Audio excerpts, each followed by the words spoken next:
Oh, but you're here, so I hope you're ready, because I am.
Hi, I'm Tom from Migot Photography, and today I'm taking you on a scouting trip with me. We're here not far away from a small harbour called St. Tabs on the southeast coast of Scotland. What you see behind me is a fantastic coastline which I'm very curious about, and I'd love to see what photographic potential it has. I'd like to thank Rob at Blue Fine Art. He's a local photographer who informed me of this very location. So I have not much of an idea as to what I'm going to encounter there, whether I'm going to be able to take any photography at all. However, that's one side of photography as well. You need to go out there, you need to scout the place, you need to see what potential there is, and sometimes there is none. But at the end of the day, you're still having a good time walking about. One thing though that I know is at 4:30 this afternoon, there's going to be high tide. At its highest at 5.09 meters. And just down there, there is a nice pier or a nice jetty for the boats. And the interesting thing is, part of that jetty is built in stone blocks. And so I'd love to capture the water as it goes over the stone blocks and go for a long exposure. The good news is that at this time of the year, well, sunset is pretty much at the end of the cliff there. So it might actually work to our advantage. We'll see what we get. But for the time being, I'm just going to go all along the coast until the very end tip that you see there. We'll see what we get. All right, let's go.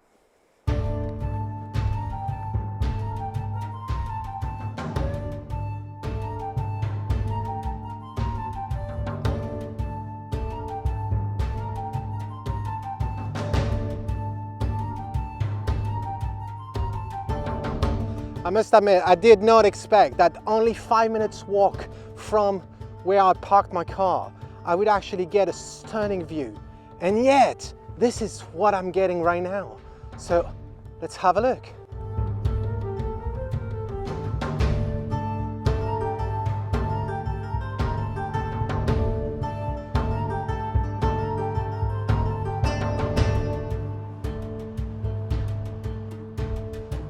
So what I love about this is the bedrocks there.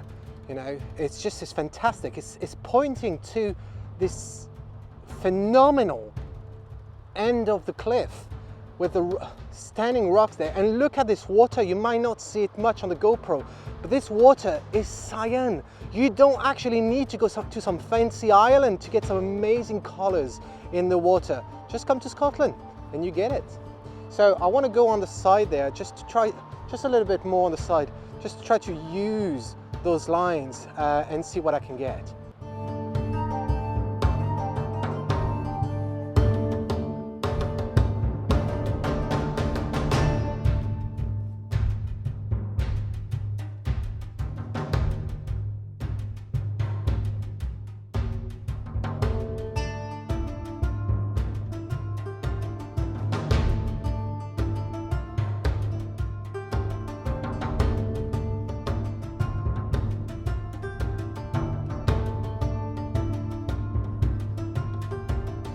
So the first thing that I've done was setting up my camera on the tripod and using my 24 tilt shift lens. The reason I'm using the 24 tilt shift lens is because I needed the angle to be lower than what I could be, and yet I still wanted to retain the plane of focus. I wanted to be parallel to my subject, and so only a tilt shift lens let me do this here. So the next thing was to put the filter holder on which there is my Lee polarizing filter. But before I set the polarizing filter, I need to actually put a neutral graduated filter, simply because the sky is still bright, despite the fact that it's very overcast today, very cloudy, but it's still much brighter than the foreground. So because I'm at 24, then I would be looking at something that would be around hard or medium, and I've just have what I need. I think in this particular case here, I think that probably a 2-stop medium filter would do the trick.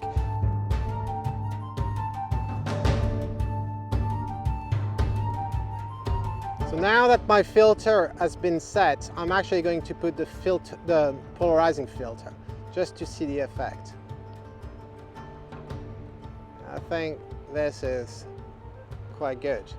So I'm at f13 at ISO 100 and 1/6 of a second.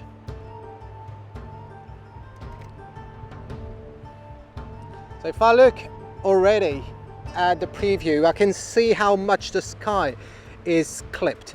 So that means that 2 stops was not enough. So I'm actually going to use a 3 stops instead.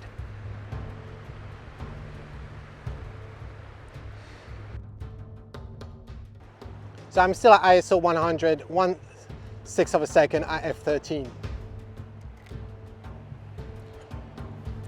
So interestingly, with a 3-stop medium graduated filter, I did retrieve some of that sky. However, there is still a rather bright spot just on the top right corner.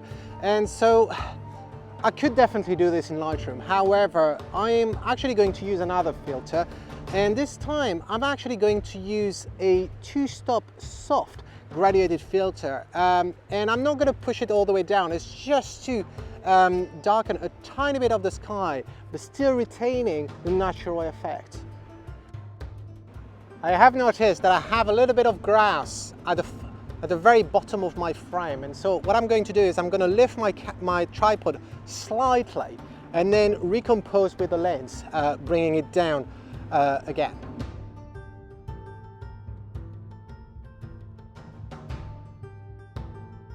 So now I'm just going to reset everything. In terms of the exposure remains the same. I may just need to move the filters a little bit. So I want to try a longer exposure, and to do this I'm going to use the little stopper from Lee. It's a 6-stop neutral density filter, and I think that's going to play pretty good. Of course, I'm not changing anything with regard to the other filters that I place, which are the 3 stops medium graduated filter and the 2-stop soft graduated filter. So I could count on my fingers to figure out what the exposure is of 6 stops, but I've got this little leaflet here that will help me. So because my exposure, if I go back, my last exposure was 1/6 of a second. Well, it says that with a little stopper, 1/6 of a second would actually be, well, 1/8 would be 8 seconds. So I'm actually going to leave it at 8 seconds. The result is interesting, but I still find that it's a little bit darker. So I'm just going to increase the exposure to 10 seconds. So as far as I'm concerned, this is good for now. So I'm just going to pack and we're going to carry on this amazing journey on this wild coast of the east of Scotland.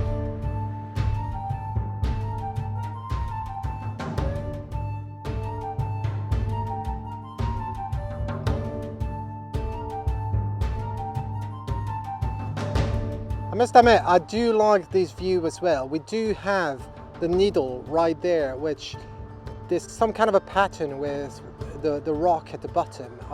I do like the curve. I do like the rock from that cliff right there. That just, it's we can see the plate, how they got cracked, and it's interesting. It really is. Maybe on the way back. Maybe on the way back.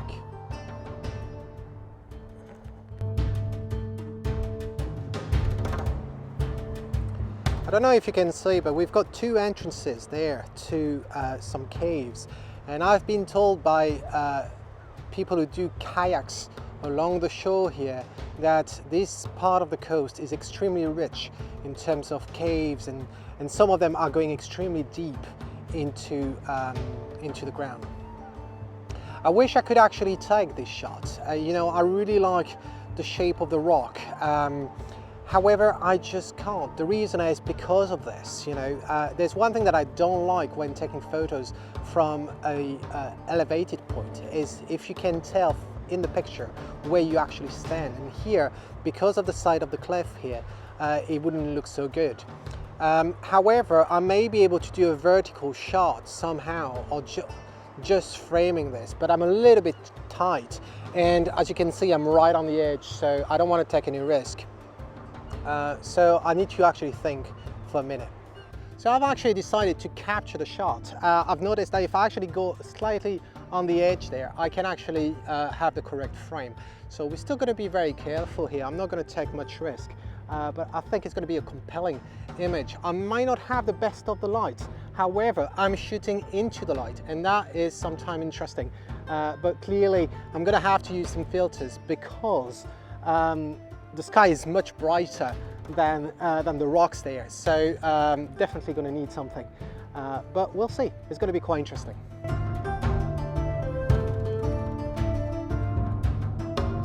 The luminosity difference between the cliff and the sky is huge, so I'm going to use a neutral graduated filter, and I think because I'm set my lens at 50mm focal length, I think using a hard graduated filter of 3 stop is going to do the trick.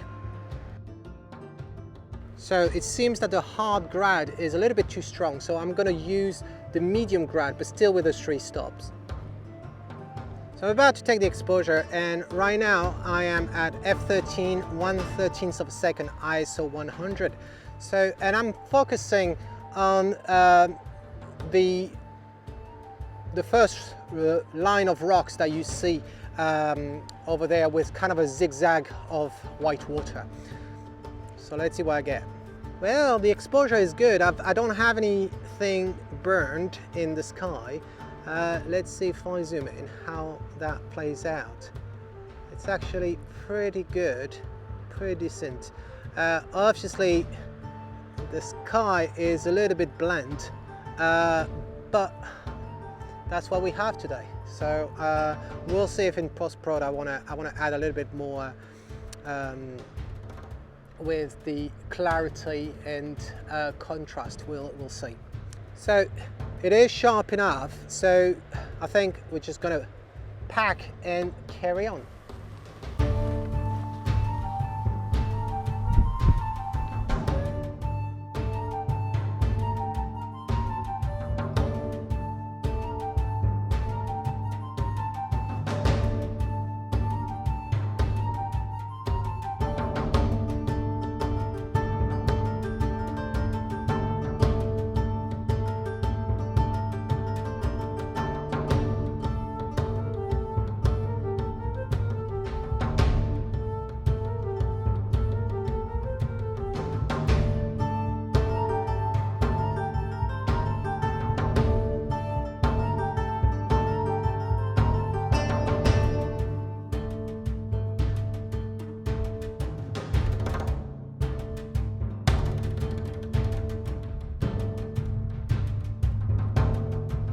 So I didn't go as far as I wanted to, because I wanted to go all the way up there, if you remember. Well, the thing is, I'm looking at a time, it is 3:30 right now. I told you the high tide was 4:30, and so I really don't want to miss it. So what I'm going to do is I'm actually going to walk back down. Let me show you where that is. You see, it's all the way down there. You can see my car, the white dot there. So I'm going to go back down and going to see if I can capture anything on my way there, because now we do have the light that just go hit that side of the cliff, which I really like. All right, so I've been here for quite some time now. It's 5:10. If you remember, the high tide was scheduled for 4:30. Well, he actually came all the way up here. The thing is, I could not record this piece of the video earlier because there was a chap taking photos, and maybe he's actually watching this video. And so I just waited for him to leave. But I did take a few photos, which I think were quite good. So what do we have here? Why do I like this place, which is called Petticoat Bay? What I like about it is the jetty. The jetty made out of rocks, stones, and some of them are missing, which adds some characters, some texture. What I don't like so much is that if the tide is low, you end up having a part of that jetty that is made of concrete. So you would try to avoid that time of the day to shoot because you will lose this natural aspect of the location. What I like is the rock. The rock is quite interesting, but what's interesting about it, it's the green mold on it, because thanks to the green mold, we gain some luminosity, which is quite good because you always have this big contrast between the rock and the sky there. Obviously the rock on that side is quite interesting too. If you look, the kind of a vertical column there almost look like a head from the Easter Island statues. So quite interesting location. One thing that I always try every time I capture a scene here is to not include the tip of the coastline right there.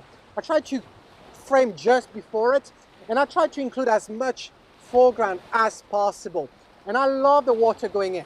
Earlier, when there was much light, when the sun was actually hitting those rocks here, I had an exposure of 1 minute 10. And how did I achieve that? Well, I did use a graduated filter. It's a medium soft, actually not soft, it's a medium one. It's a 2-stop medium graduated filter, just to darken a little bit the sky. And then I've got the 10-stop filter from Lee, the big stopper. And so the combination of that plus my polarizing filter at the top of my filter holder, all that gives me 1 minute and 10. However, the sun now is beyond the cliff where we were earlier, and so there's not much light going in. So now I get an exposure of 1 minute 50. And I must admit, it's quite dark now. And the problem with this is I've got the birds standing there. It's quite strange. Sometimes I manage, despite 1 minute 10 or 1 minute 50, I manage to actually get those quite sharp. So it's actually quite interesting. All right, so I hope you enjoyed the first part of this video. I'll be back here. I'll definitely be back here. There's so much potential, so much thing that I haven't captured yet. So as usual, we're going back home in Lightroom, seeing what's worth keeping, and I'm going to show you how I develop those. No secret, no secret. Stay tuned.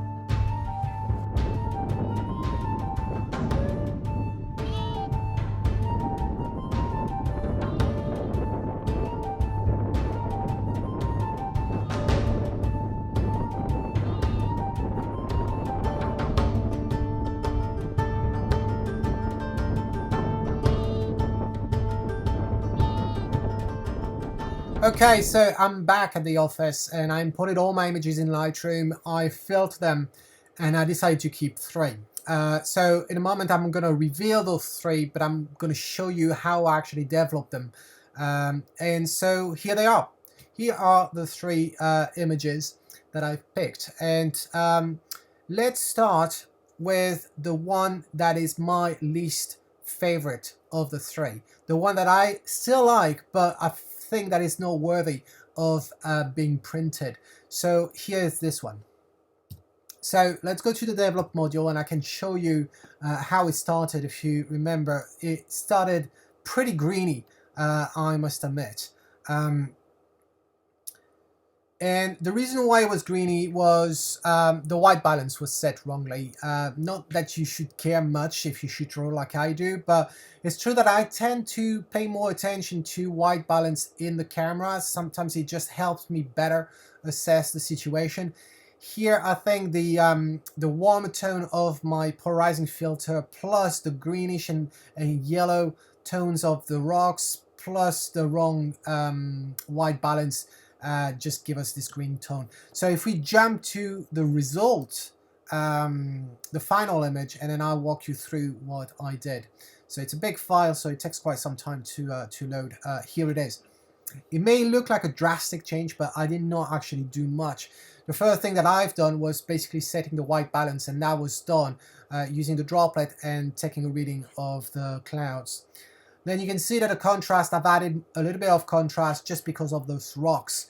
The highlights, I brought it down, hoping to get some texture in the sky. Shadows, I didn't touch the whites. I brought it up a little bit because we do have some whites from the water or some parts of the rocks as well. I just wanted to pop a little bit. Then the clarity, again, the clarity is the contrast in the midtones. So for the rocks, it just helps bringing the bright tones out of this yellow in the rocks. And then didn't play with the saturation, but I did do a little bit of split toning. And I know I've actually never talked about split toning before, and I will cover this in next week, actually. I'll do a special episode about split toning, but long story short, split toning enables you to set a tone, a color tone for the highlights and the shadows. And so here I went for the warmer highlights and colder shadows, and that gives me this. Then most of the work was basically done as a graduated filter, and I knew it. I did mention it in the video. The sky was a little bit too blend, so I knew I was going to try to retrieve some kind of blue, and as you can see, I used the brush of the filter to brush off the parts of the filter that was covering the hills, the cliffs, and part of the water. So other than that, you see, I didn't do much. I brought a little bit more blacks simply to retrieve the clouds a little bit tiny, and the highlights was down, and a little bit of blue, and you can see it's really not much, it's -1. So that's it, that was done there. And that's basically it for it. And of course, in the details, I applied sharpening, and I think that's basically it. There's no effect, no vignetting whatsoever. So that was it. For those of you who actually know about East Lothian, you will see that if I actually zoom in here, you'll see the Bass Rock right there in the mist. So that's it for this one. Then the next one I want to show you is this one. So that's the original image, and I took two images, if you remember in the video. I took two images using the 6-stop little stopper ND filter from Lee, and I decided to go with the darker version, and that's an 8-second shot. The reason I went for this one was really about the movement of the water, which I found was much better. If I bring you the other one, which was brighter, you see it is brighter, but the water was not as interesting as I found in a darker one. There was more movement for some reason. It's just to do with when you actually take the shot, how the water moves away. And so there's a few things to do on this one. Obviously, straightening the image that was given, but there was a bit of my car here in the corner, and there were people on the jetty there and the sign. So I wanted to remove those, but I did want to keep one person. So let me show you the picture, how it is now. So this is the final result. And you'll notice that, okay, I've straightened the horizon, I removed a piece of my car, and I cleaned the jetty, but I kept one person. It's not something that I do very often, to be honest, keeping people in my landscape shots. However, here, I just thought that, first off, we don't see it very well, that person, but we see it well enough that it would actually give you a sense of scale in that scene, and that's the reason why I wanted to keep it. And so when we look at what I've done, basically setting the white balance again, so a little bit of a warm tone there. Exposure, I told you we saw how underexposed it was despite the 8-second. A little bit of contrast again to retrieve the texture from the rocks. Shadows, lighten a little bit of the shadows because of the bottom part of the image, mostly.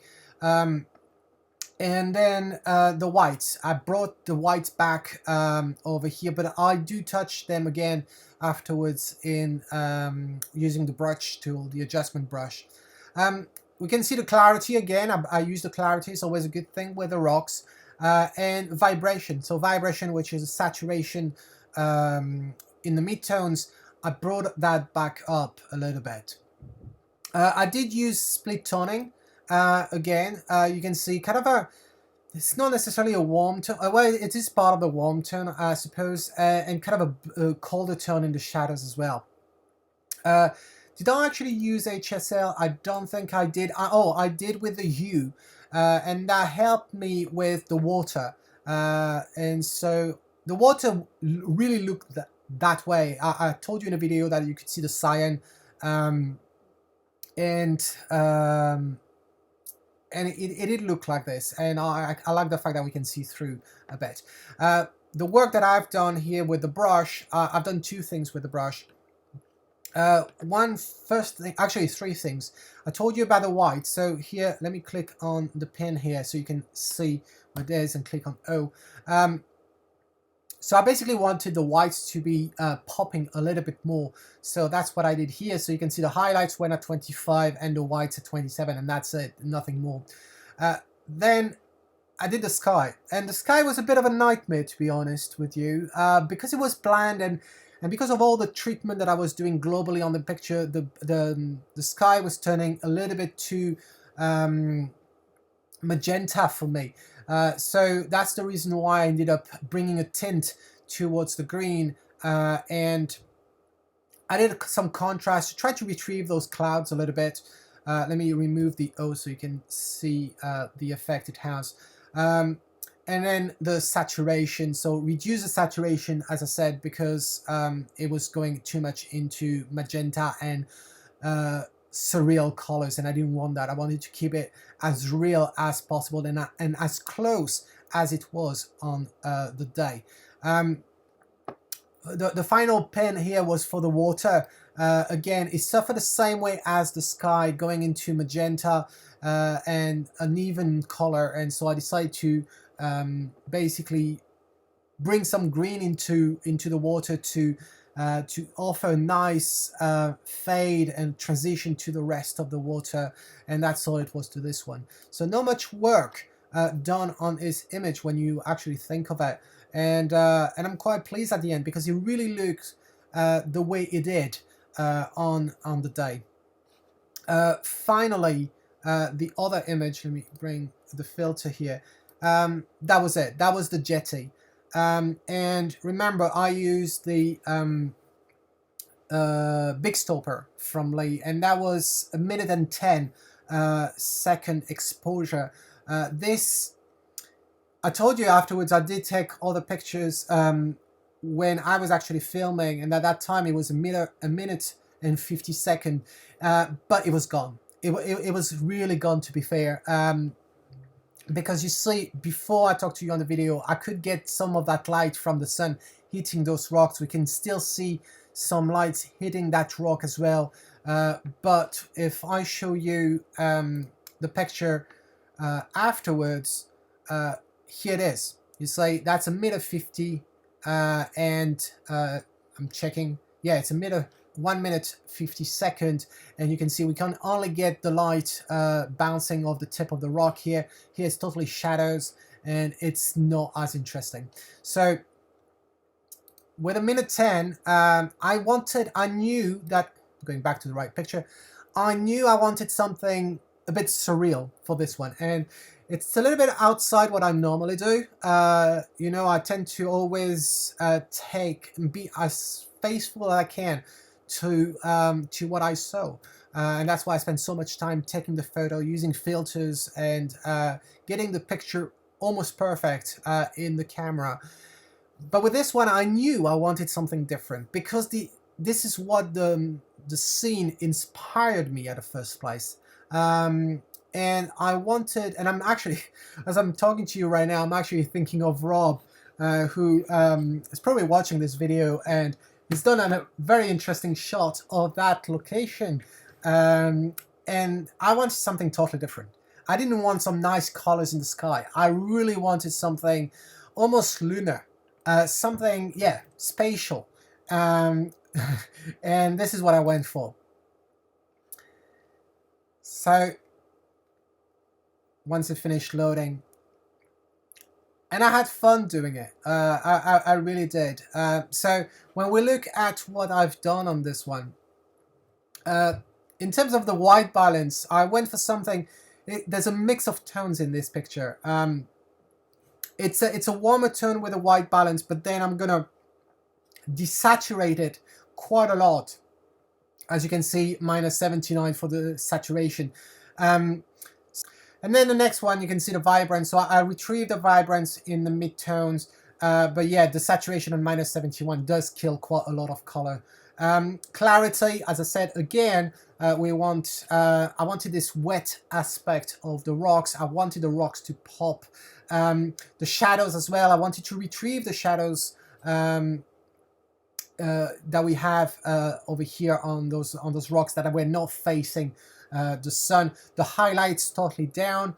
And then I did use a tone curve, a tiny one, not much. You can see on the lower part here, really, really tiny. With HSL, I don't think I actually changed. Oh, just the orange. I cranked up the orange. That helped me getting some of those colors back into the rocks, which I found was more interesting than having something totally desaturated. And then luminance, nothing.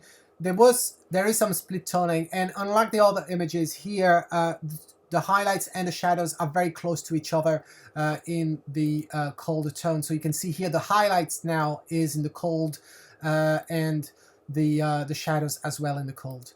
The detail, obviously, I used sharpening. That's a given. A little bit of noise reduction. Not much, but a tiny bit. And then what else do we have? Well, there was no lens correction because the tilt shift lens, which I used to capture the shot, does not have a profile. And then transformation, nothing. Then the effect, nothing, as a matter of fact. And if we actually go here on the brush, I actually use the brush. So the reason why I use the brush at this particular location, let me click O to show you, is because because of the darks, the shadows were just too dark, were clipped. So I decided to actually retrieve them a little bit, hence the black at 2. And that was it. There is obviously on that rock a tiny bit, but on this rock I needed to be careful because I didn't want to brighten too much the part that is meant to be in shadow. So I try to keep as natural as possible. And you can see it's just a 0.7 on it. Interestingly, on that shot, it is a TIFF because I needed to straighten it. And instead of doing it Lightroom, I really like doing it in Photoshop because it enables me to not lose any detail when you readjust the level. And I'll do a quick video about this because it's a nice feature that they've added in Lightroom that simplified what we used to have to do in the past. Interestingly, on that shot, you may notice we have seagulls. We have quite a lot of seagulls, and it almost feels like a game of finding where the seagulls are. But let me zoom in so you can actually see them. We've got one over here. We've got another one over here. We've got 2 over there. One over here, one here, and one there. And interestingly, because they were far away from me, despite the 1 minute and 10-second exposure, because they were so far away, they may have moved, but we don't see that movement that much. And I quite like the fact that, you know, I did not add them; they were there, and to me, that's that's good enough. So that's it. So I hope you like what I ended up doing with those images. And let me bring them back again. Those 3, and as it loads, I told you one of the 3 was not worthy of being printed, but the 2 others were. So here is what I ended up doing, and I'm not sure it actually renders pretty well on the screen like this being recorded. with the light. However, if I bring more light this way, it may actually help. So this is for this one, and the other one is here, and I think if it works amazingly well as a print. And so if you go on the blog article, and the link is in the description, and it shows up here in the corner, you can see the pictures bigger, and you can have a look at them much better. But you'll also find a voucher code that enables you to have 10% discount on those two prints. Remember, these prints, like all the prints that I actually sell in the boutique section, are limited edition. They are 10 copies of these prints, and they are signed. So if you're interested, well, go in the blog, or if you are subscribed to the tommigotphotography.com, then you will get it in the newsletter. And that's basically it. So I look forward to reading your comment in the blog article at the bottom, or under this video on YouTube. And let me know what you think. Which one is your favorite? What do you think of that location? Did you like this video of expedition going with me? I know it's quite a long video, but hopefully you kind of like this two section video with well, the take and then the development. So until next time, this is Tom Migot saying, if you like it, well, capture it. Cheers.